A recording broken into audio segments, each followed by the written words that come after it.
Hi, Tech Tuesday. I'm Paul. Thanks for stopping by.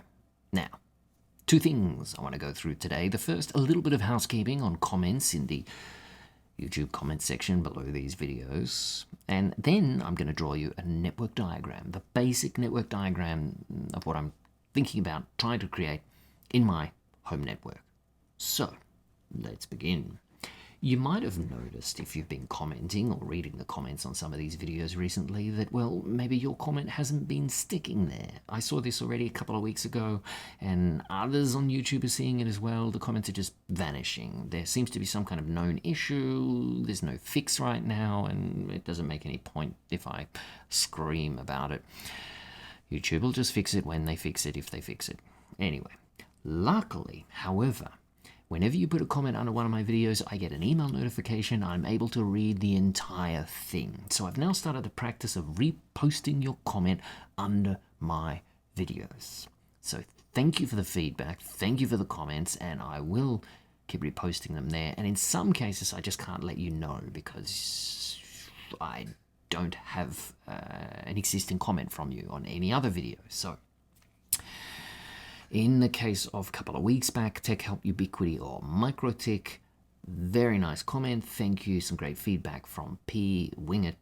And thanks, P. Wingit.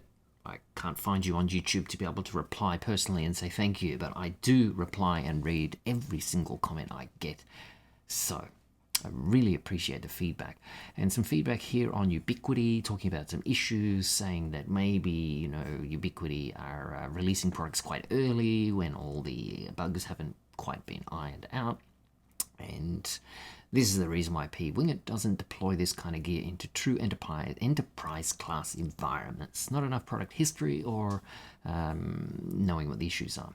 Whereas, he says, MikroTik, much more mature product, has better availability, rarely hear about new products having significant functionality issues or missing features at release. Now, I have no idea P. Wingit might work for MikroTik. I don't think so, but I'm just putting it out there. So I appreciate the feedback. It looks like genuine feedback that is based on experience.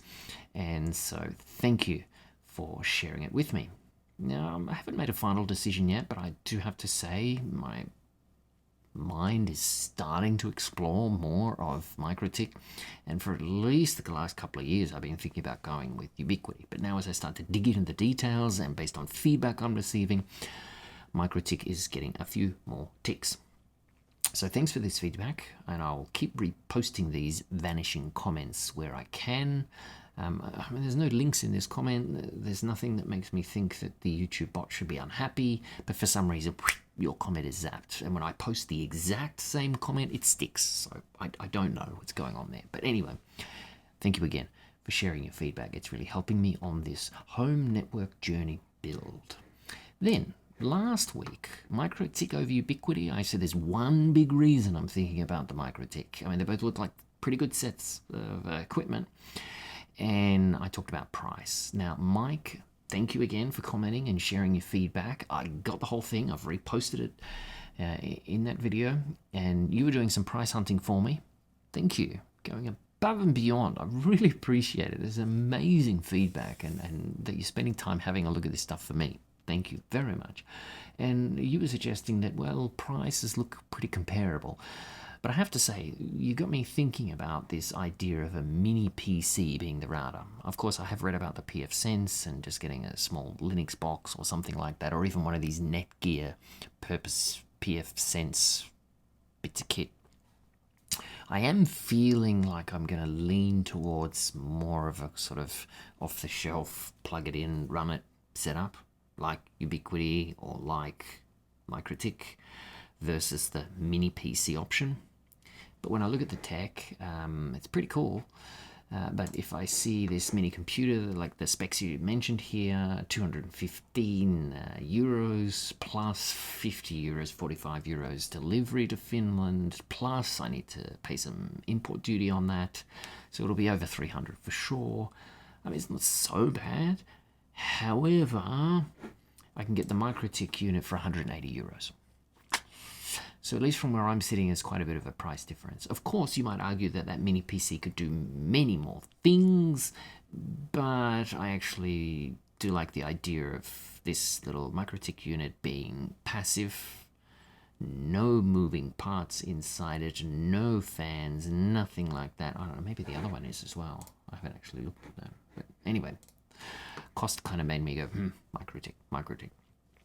But on the access points, so Mike also did a bit of a deep dive onto access point pricing between MikroTik and Ubiquiti, and the Ubiquiti is the Wi-Fi 6 Lite, so for $99 and he could also find the MikroTik for $99, the new one.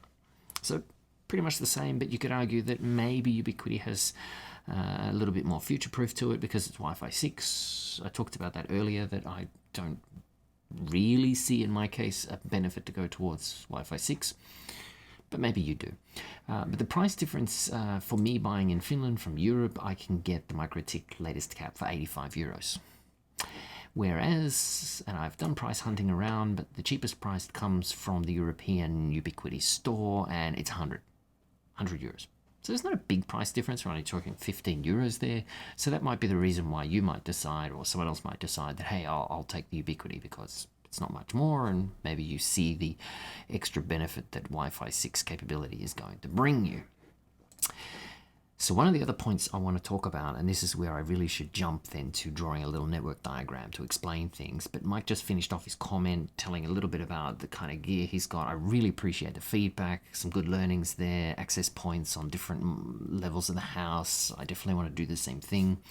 And then you comment that you don't have any 10 gigabit ports or switches, and you don't really see that you need them. I completely agree. I understand. I wouldn't need them, other than the fact that I've developed this little habit of creating YouTube videos, and so I have a lot of video files, and I have an editing PC, and I'm looking at ways that I could shove a whole bunch of hard drives in a NAS, in a cupboard, with that 10 gigabit router, and have my editing computer somewhere else, and just be able to push and pull a whole bunch of video data to and from that location. So that's the reason why I'm really looking at the 10 gigabit. And that then is a good segue into drawing a quick little diagram of what I'm going to do. This is only meant to be very rough and basic, and it may not even look very pretty. So we have the internet. Whoops, let's try and draw that again. There's the internet, okay? The magical cloud. Beautiful. I'm going to bring this in, and we'll have a little box here. That, of course, is my modem. I had to think for a minute. What is that? That's the modem, righto. So, from the modem, I'm going to put it in bridge mode, so it's just going to jump across from the cable internet onto Ethernet, and then we're going to come out of Ethernet into some kind of router, firewall, blah, blah, blah box. So this is really going to be the point into the house where I'm going to do all the action. So firewall and routing and everything there. Now, what do I have in the house? Well, yeah, there's, whoops, that's a really bad. What do I have in the house? I have some phones. How do you draw a phone these days? There we go. There's another phone. They all have this kind of button on them, don't they? There's a couple of laptops. Isn't this beautiful? Beautiful drawing. There we go. There's my laptop times 2. So these are all Wi-Fi. And we've got a couple of other phones, actually. There's a couple more. And there's, as I say, two of those. Now, what do I want? Well, I want at least one access point on the ceiling that enables those Wi-Fi conversations to take place. Now, to start with, I'll have one.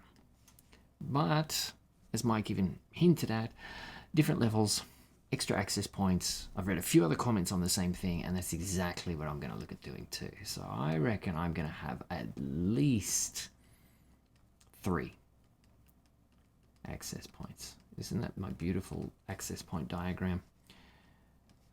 This is the best network topology map you've ever seen. So in the end, 3 access points. Now that potentially is then onto this little router unit. Okay, great. Now, what else am I going to do? Well, I am going to have on the 10 gigabit port. Let's put some super duper cable through the house to a desktop computer. Right, how are we going to draw that? We're going to draw that like this. There we go. I feel like Mr. Squiggle. I don't know if that translates around the world, but anyway. I'm from Australia. I watched Mr. Squiggle as a child. So there is my editing PC, and there is the 10 gig connection, which means back over here in the router, I'm obviously going to then hook onto a NAS. They're my lovely hard drives. And this, in the first case, I can hook with USB 3 into the MikroTik, and that will at least do some 4.6 gigabits. And then we've got the 10 gigabits across to the editing PC. So I potentially, in theory, can get a pretty good throughput to and from this network access storage via this USB 10 gigabit connection. So as you can see now, I am just thinking about building out the first stage of this, and of course later on I could put another switch onto this router and just keep extending more and more bits of gear. So I will have a music streamer later on that I want to feed onto the network, plug in things like my Blue Sound wireless speaker. I'll continue with the Blue OS system here at home, so there'll be more about that in the future on these Tech Tuesdays. But this is the very basic diagram to show what I'm looking at doing at home. As you can see, it's nothing too fancy, so I just need a good little router that can do all the good safe stuff for me, and then some wireless access points. And then, as I say, I've got this idea of having a 10 gigabit per second connection through to an edit PC, which allows me to shove a USB 3 box in the cupboard with some hard drives in it, which are just about full with all these videos that I've been doing every day for the last few years. So I'm going to have to expand that at some point soon. So I do need to also think, what kind of expansion solution should I come up with? What's my next NAS? That'll be another video. Okay, had so much to share today. If you've hung around this long, well, thank you so much for following along on this journey. I hope you enjoy a little bit of everything I do on this channel, but if you're here for Tech Tuesdays or Smart Home Sundays, that's fantastic. If you give a like right now, I'll know that's why you're here. So if you want to see more of this stuff and you've hung around this long, I know you've already hit the subscribe button, so there's no need saying it, even though I just did. Thank you so much for all the comments. This is what I'm going to build out in the near future, and I'm just trying to figure out which bits of gear I'm actually going to buy. Got to keep the price down, quality up, so I want to really get best bang for my buck. So let's see what I can do. Thanks for watching. I'll see you next time. Bye. Best diagram ever.